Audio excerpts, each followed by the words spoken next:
Welcome back to Real Estate Success Partner. I'm your host, Devin Dubuque, and today we've got returning Dom Arias. You know what, man? Dom's at a wedding in California, so he's not here today, but he's here with us in spirit. And he brought along a rock star guest from the great state of Lincoln, Nebraska, Andrew Alpsteg, with Remax Concepts, man. Where is my brain today? Brother, welcome to the show. Glad to have you here. Devin, thanks for having me on. Looking forward to chatting with you.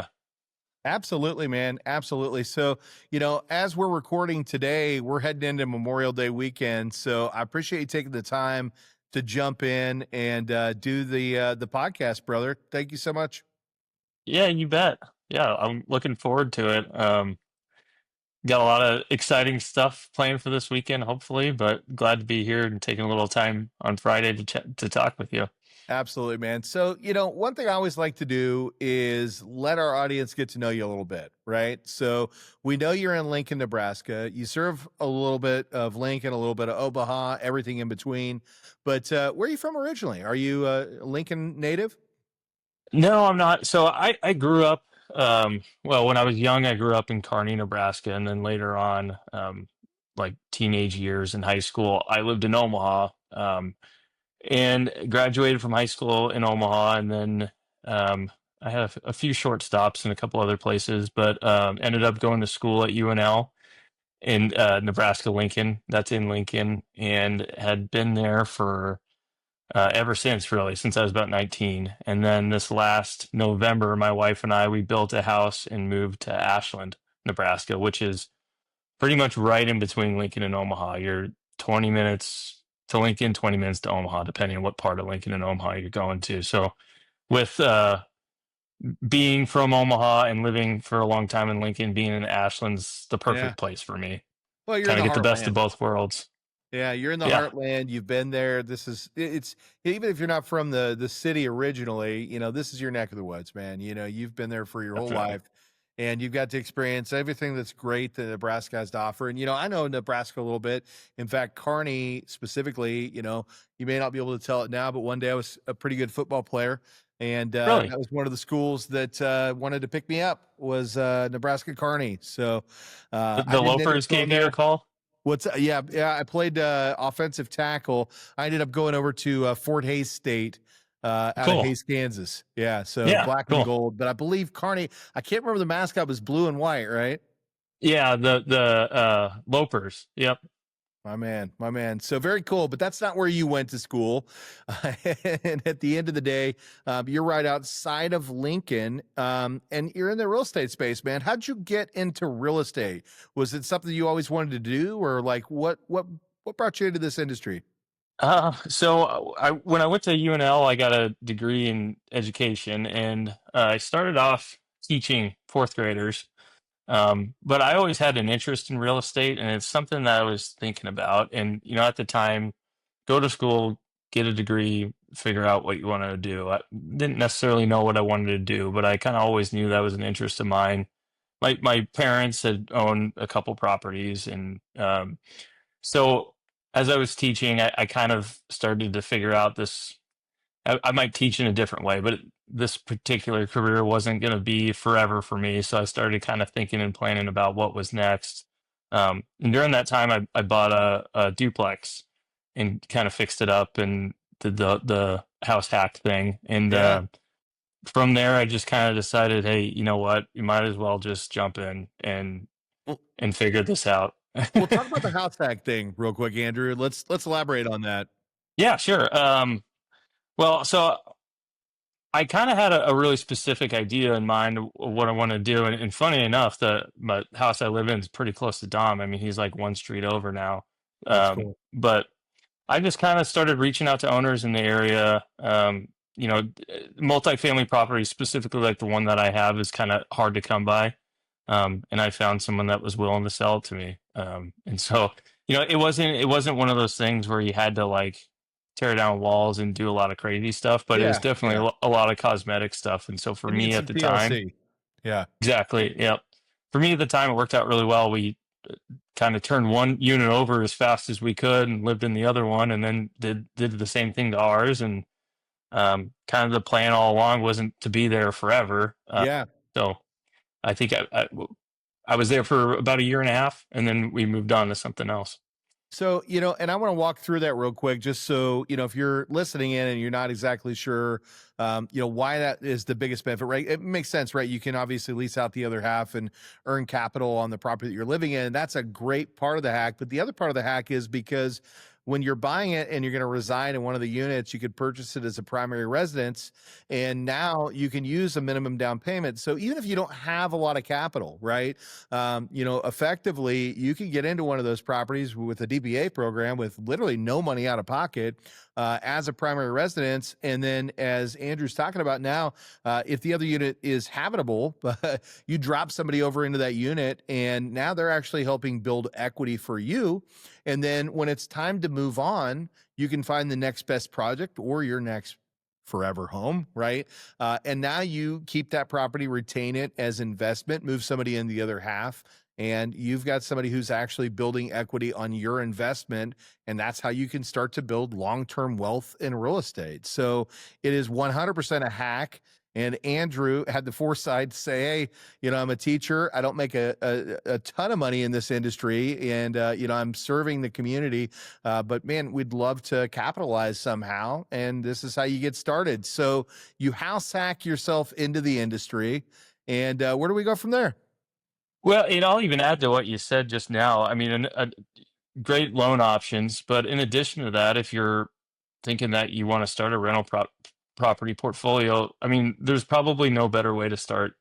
You're right on top of your tenant. You can keep an eye on them. You can kind of figure out, some of the things that you might want to know when you don't live at the property.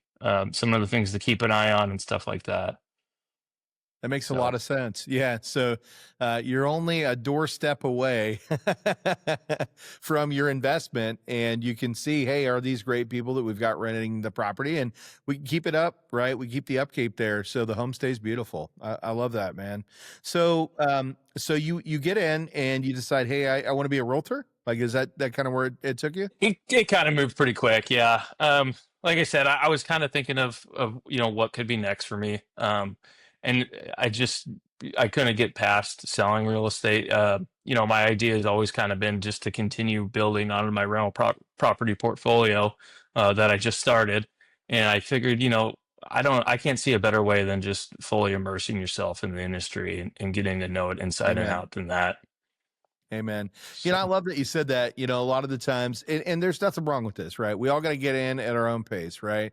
But a lot of times people get in, they're kind of half in, half out, and they never see the true success because they're not immersing themselves in it. But when you just kind of dive right in and say, you know what, we're going to make this the thing, this is where success starts to really happen, right? You become a true entrepreneur because you don't have a choice at that point. You've got to find a way to earn that income. And Sure. let me tell you something, when you got a little bit of pressure on the back, you're going to figure it out, right? Right.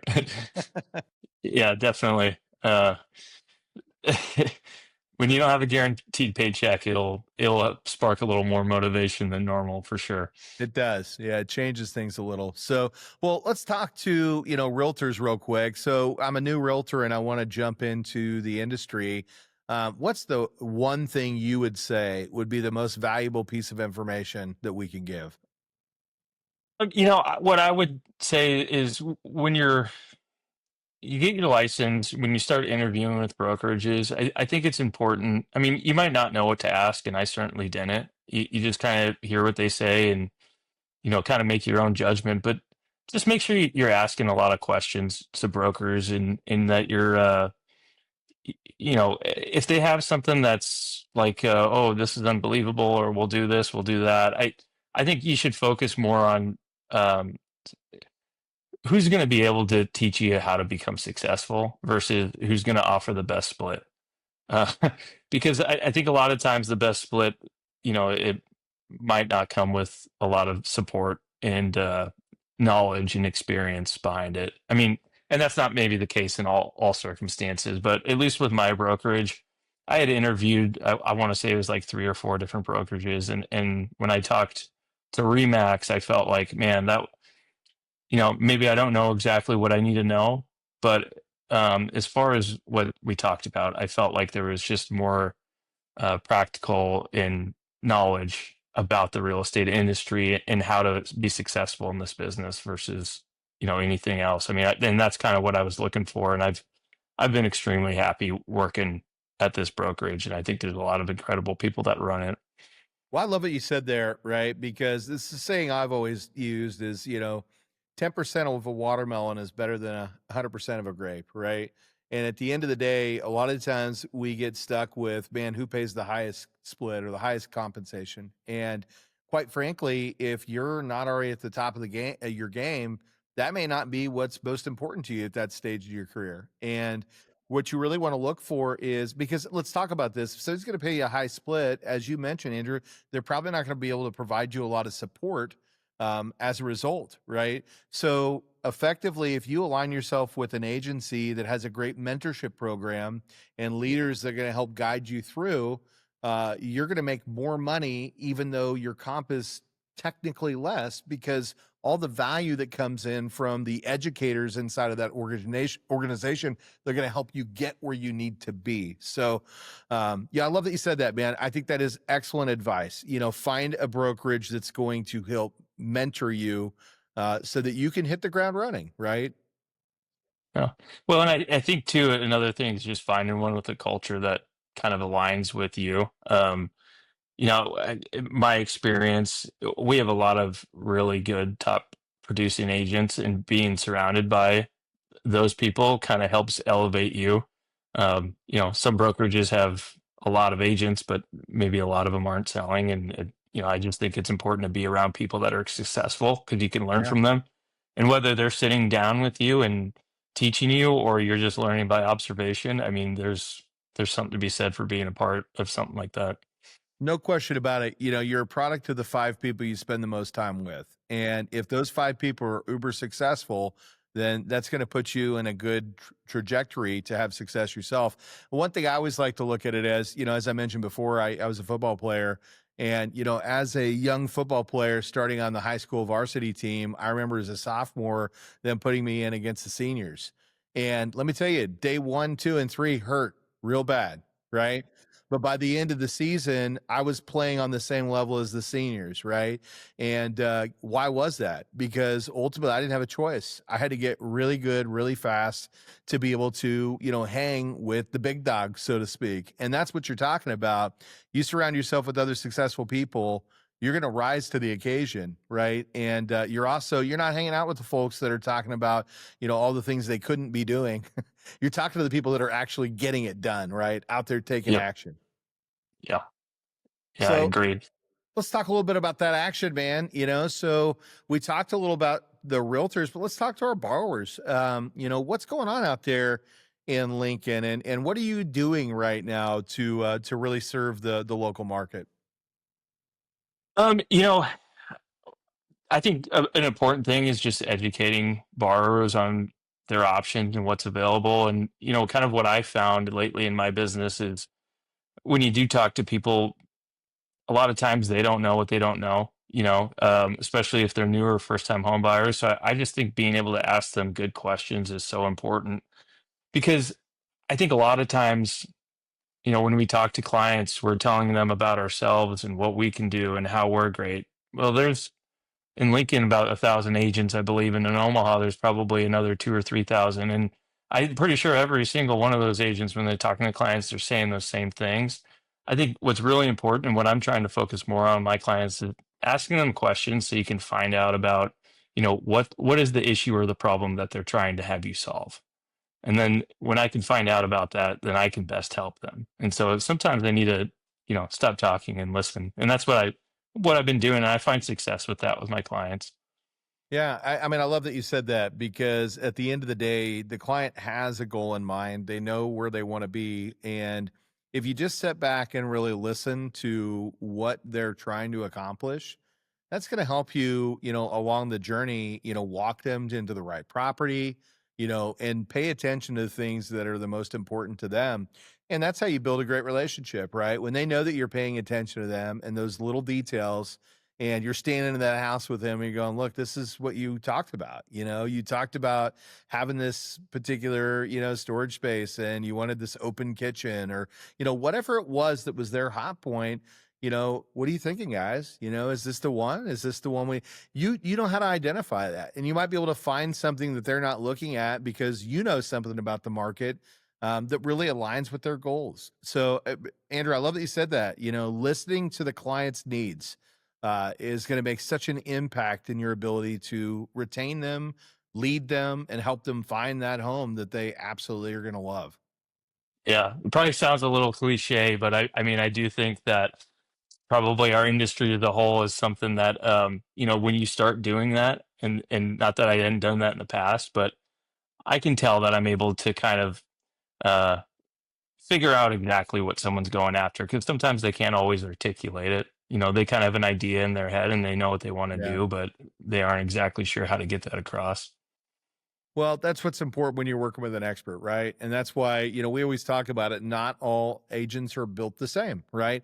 Not all loan officers are built the same. So, when you're going out there and trying to identify somebody that you can trust and lead you to, the right property that's going to be able to negotiate for you well and help you come out of the other side, well represented, you want to look for somebody like Andrew, that's going to take the time to listen to your needs and help walk you into, the right opportunities. Yeah, well, and I think having that approach too is good for long-term success. I'm at the point in my career now where I'm getting referrals from past clients, and their friends are telling me about their friends. So just giving people the time, listening to what they want to do, and people can tell when I'm working with them that I genuinely want the outcome that they're looking for, and Yeah. that's it. Because I know 3, 5 years down the road, it's going to pay off. 100%, because it takes it away from being transactional, right? And it Hmm. becomes relational. And, when they know that, you're there to take care of them on the first one, you're staying in front of them and having communications with them after the transaction, they realize it's not transactional. You Yeah. genuinely care about the people that you serve, and you want them to become a part of, your network, people that they can reach out to. I mean, let's think about it, Andrew. You know, when you're in this industry, you've got a Rolodex full of people that they probably need access to, right? Like, I would Yep. imagine, Absolutely. if you whipped out your phone, you probably know a number of plumbers, carpenters, electricians. Yeah.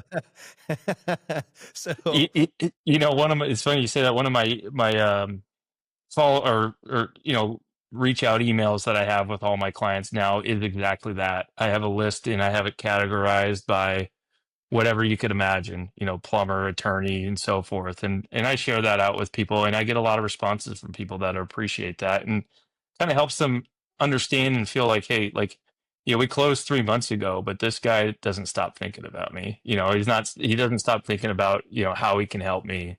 And so I think people really appreciate that part too.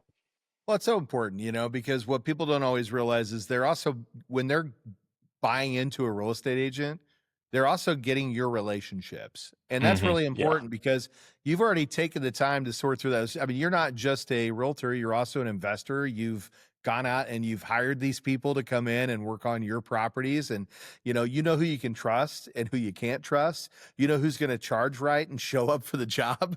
And exactly. Exactly. Well, and here's the thing is I can't tell you how many times I'll talk to either clients or potential clients or just even anybody, and they tell me, we're still waiting on so and so to show up. It's like, well, guys, here's the list, because guess what?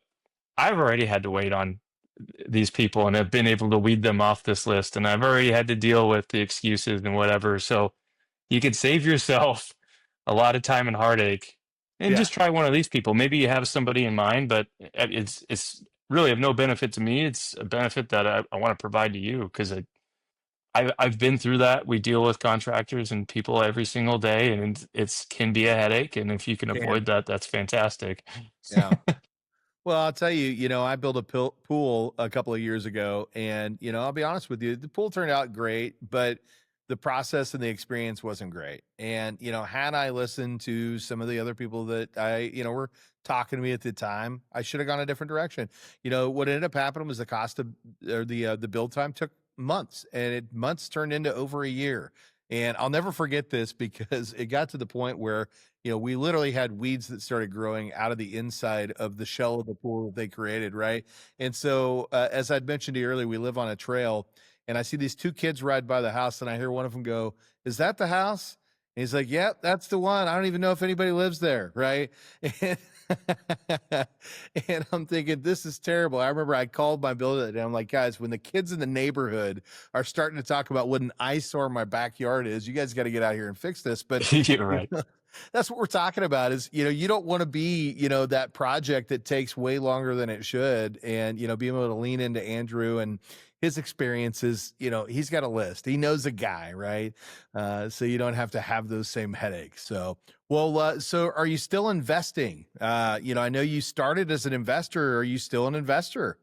Yeah, I have two rental portfolios now, and I guess I haven't really gotten past the house hacking uh, tactic. We bought a single family home after that duplex and lived there for a couple years, and then we built now, and this is the house that we built when we moved to Ashland, and now that's a rental. And I'll probably pick up something that I don't live in here in the next year or so is kind of the plan. I like to have, for cash flow and stuff, pretty good down payment on there. But the other thing too is a lot of times when you do buy an investment property, your worst year is going to be your first year or two. And you have to have a house to live in anyway. So if you might as well turn your house into a rental because you made it past the first couple of years and it's appreciated in value, your rent's gone up. Um, what you're going to get for rent is going to be a lot more attractive after living it for a couple of years than the day you bought it. Hey man. Well, and let's talk about the appreciation. I always love to cover that, right? Real estate is an appreciating asset. It's not like a car, right? You go out and you buy a vehicle, other than during COVID when cars actually appreciated for the Yeah. first time, I think ever, right? Yeah. That's something that you can bank on with real estate, right? Most normal markets see about 5.5% in appreciation every single year. And when we talk to our renters out there, a lot of the times they don't understand the cost of waiting, well, Hmm. where is your money going when you're putting it into your rental? It's going to your landlord and you're helping them build equity and they're building long-term financial wealth off of your money.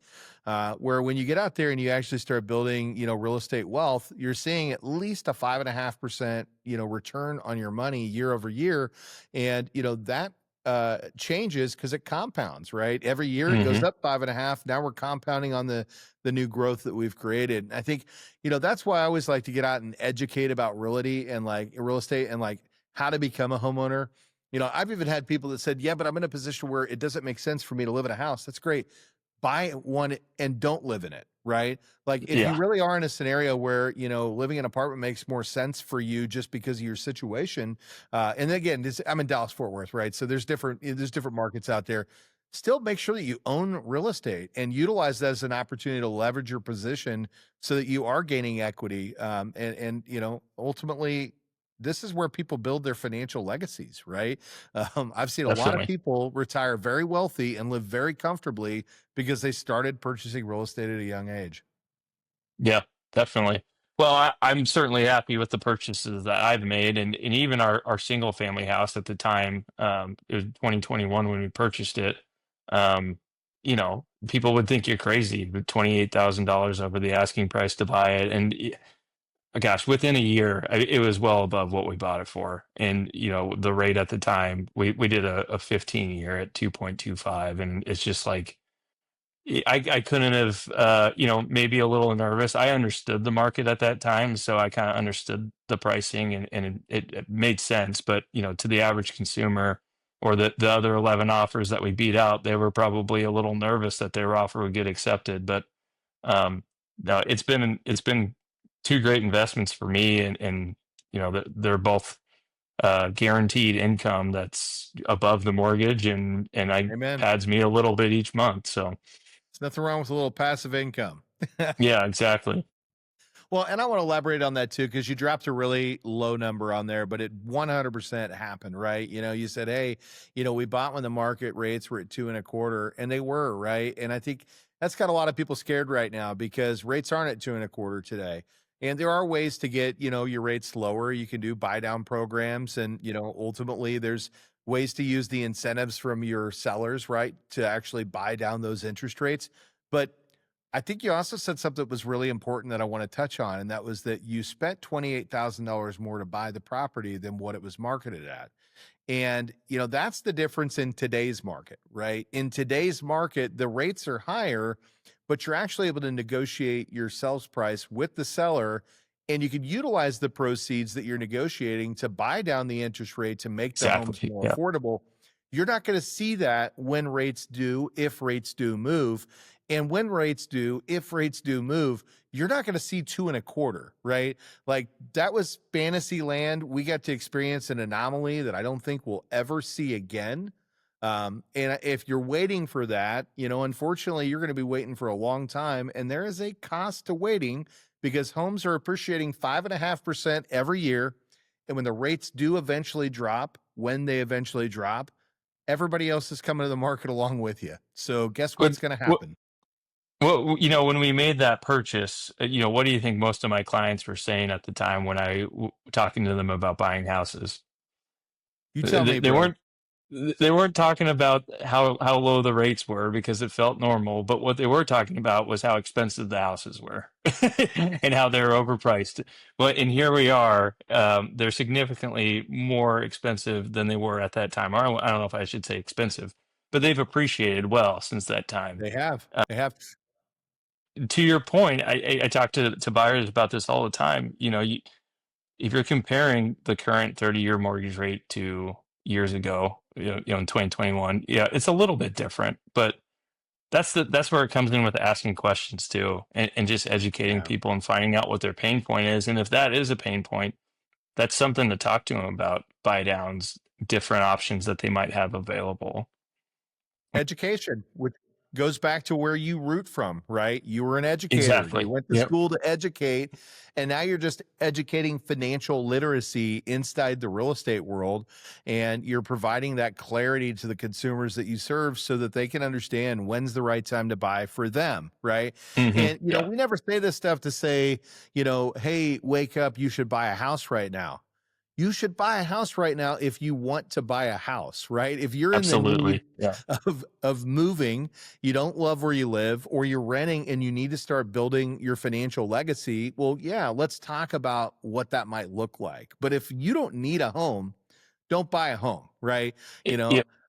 I think sometimes people look at, mortgage guys and real estate folks as, hey, look, we're trying to sell you on something. No, we're not trying to sell you on something. Well, there may be some that are, right? There may be some transactional folks out there. We're just trying to help you make an educated decision when the timing is right for you. And even if Exactly. you're a little scared about that, sit down, have a conversation with Andrew, learn what your opportunities are, understand when the right timing is for you.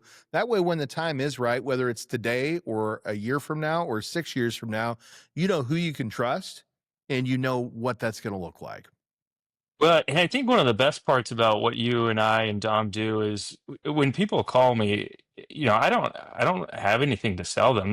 They call me because they're interested in buying a home. And so what I can do is educate them and talk to them about what that looks like, and then find out what that looks like for them. And if that's something after we have a conversation, if they think they want to do, I'll do everything I can to help them do it. So it's not, in my opinion, it's really not selling. It's educating, and after a conversation, they'll be able to decide if it's something that they want to pursue further. Well, let's do this. What's one tip that you would give out right now to somebody that's considering purchasing a home? What I would probably say, kind of especially with all like the NAR stuff, would be to interview a few different agents. I think a lot of times you'll find, if you, let's say you interview three agents, you're going to find that at least one of them stood out above the other ones, and it might not necessarily be their skills, it probably will be, or their experience, but it could just be how you fit with them. And then I think from there, and maybe you disagree with me or maybe not, but from there, they can refer lenders to you. They can tell you the pros and cons of different loan programs. And then at least when you go have a conversation with the lender, you'll have a little bit of background knowledge. And that, Yeah. and maybe from your side, you might think that could go the other way too. Meet with the lender first, find out where you're at and in how your financial situation looks, and then from there you could go talk to realtors. I mean, either way is probably fine, but I think it's probably good to meet with a couple different people and don't jump on the website, call the first person you see, and then feel like you're stuck on that. I mean, I think just it's a huge purchase to make, so put a little thought into it. Well, let's talk about that real quick. Let's talk about the natural order of things. The natural order of things, if you really think about it, going in, making sure that you're qualified and understanding that side does make sense, but that's not how it works, right?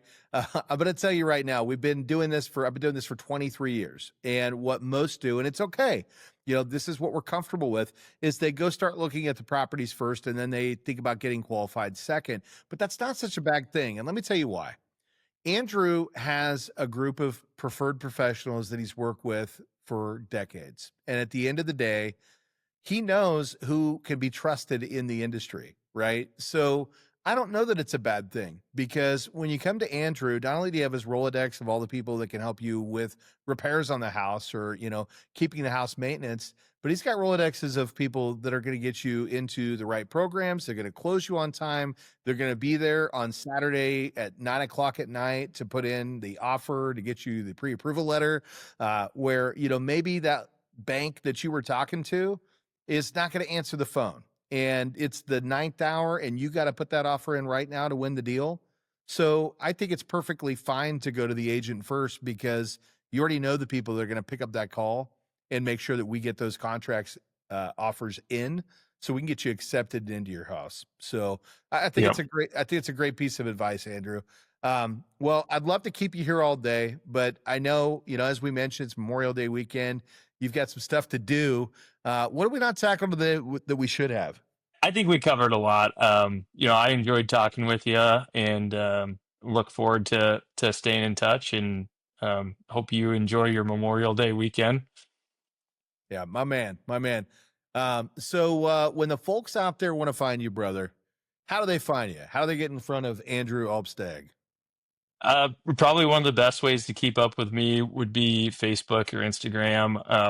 I'll post some information, regarding the housing market, some of my successes. If you're going on Instagram, you'll probably see a lot of our young daughter. And another good place is just giving me a call. I have a website too, that you could get to, but I would say I'm probably most active on social media. Yeah. Well, and you know what? I love that you said, Facebook's my business. If you want to know who I am personally, I'm on Instagram, because I Exactly. think Yeah. that's really important. People want to know who they're doing business with, right? Hmm. And, look, this is my business side. This is my personal side. If you want to get to know me and get to gain that trust, this is how you do it, right? So, hey, if you want to find Andrew's information, we'll run it right across the bottom of the screen. It probably Perfect. already came across. Or if you're driving and you don't want to wreck your car, just wait till you get parked. Go check out the description, and we're going to have all that great information right there. And Andrew is in the great state of Nebraska, and he is serving primarily Lincoln, Omaha, and everything within, a radius of those two areas. So, Yep. if you've got questions about real estate in Nebraska, call your man Andrew. Go check him out. And I think you're going to be glad that you did. But, guys, we appreciate you stopping in as always. And hey, make sure that you like, follow, make some comments. We'd love to answer some questions for you. Go over to Andrew's page and follow him too, right? See what this guy's up to, get to know him a little bit. And I think you'll love to see what he's doing. He's very active out there in this industry. And then, hey, if somebody that needs to hear this today, share it, right? Hit that little share button somewhere on there and forward that over to somebody that that needs to hear this podcast today. But guys, we appreciate you tuning in. Until the next time, we'll see you then. Thanks.